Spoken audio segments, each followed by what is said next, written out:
Olá pessoal, meu nome é Patrícia e nesse vídeo iremos falar um pouco sobre a hemoglobina presente no corpo de invertebrados, suas funções e estrutura. Primeiramente, nos perguntamos, afinal, o que é essa proteína?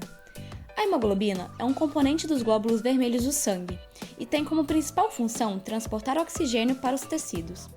É o pigmento respiratório que dará cor vermelha ao sangue e elas contêm ferro como metal de ligação ao oxigênio.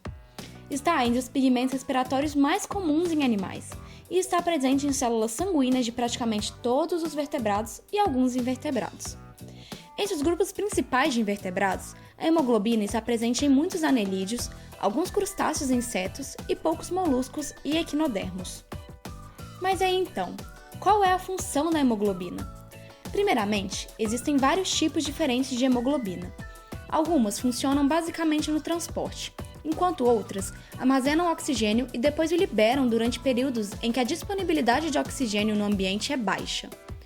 Entre os animais, a hemoglobina pode ser transportada dentro das hemácias, nas células celômicas conhecidas como hemócitos, em alguns equinodermos, ou simplesmente pode estar dissolvida no sangue ou no líquido celômico.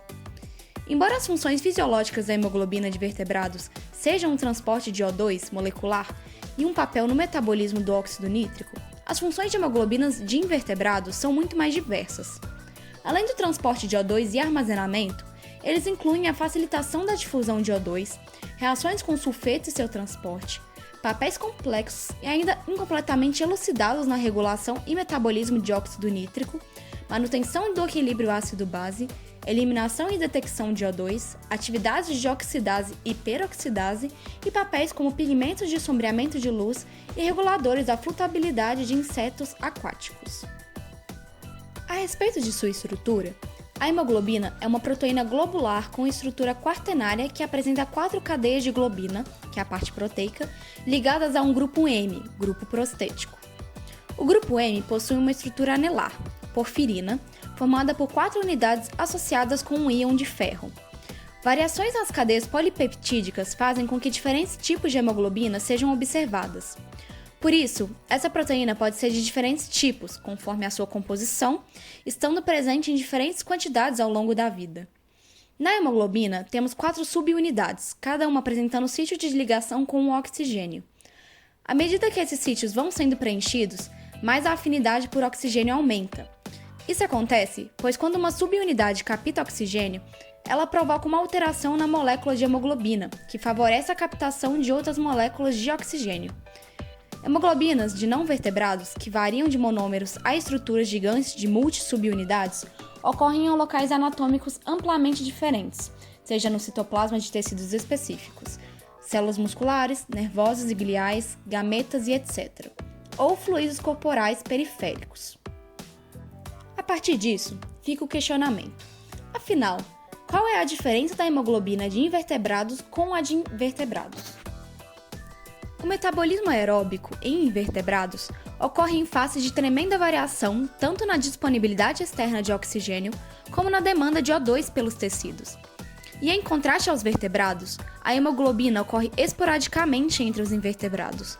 Conhecido em representantes de pelo menos 10 filos, no entanto, é mais comum em espécies que ficam expostas a baixa tensão de O2 na natureza.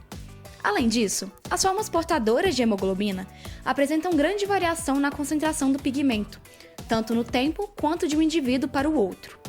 Nos últimos anos, muitas pesquisas revelaram uma diversidade espetacular de hemoglobinas de invertebrados em comparação com a estrutura tetramérica padrão em invertebrados. Isso pode refletir a maior variabilidade filogenética desses grupos. Bom, e daí surge a pergunta: se o invertebrado não possui hemoglobina, quem faz seu papel de transportador? Esses animais podem possuir diferentes tipos de carreadores de oxigênio. Citamos a hemoglobina, mas existem outras proteínas que podem estar presentes nos invertebrados. As moléculas transportadoras de O2 se dividem em 2 grupos. O primeiro, nós temos as metaloproteínas de ferro, em que o principal representante é a hemoglobina. Nesse grupo contém a hemoeritrina, que quando oxidada dá a coloração violeta ao sangue e seus principais representantes são alguns vermes marinhos de filos pequenos.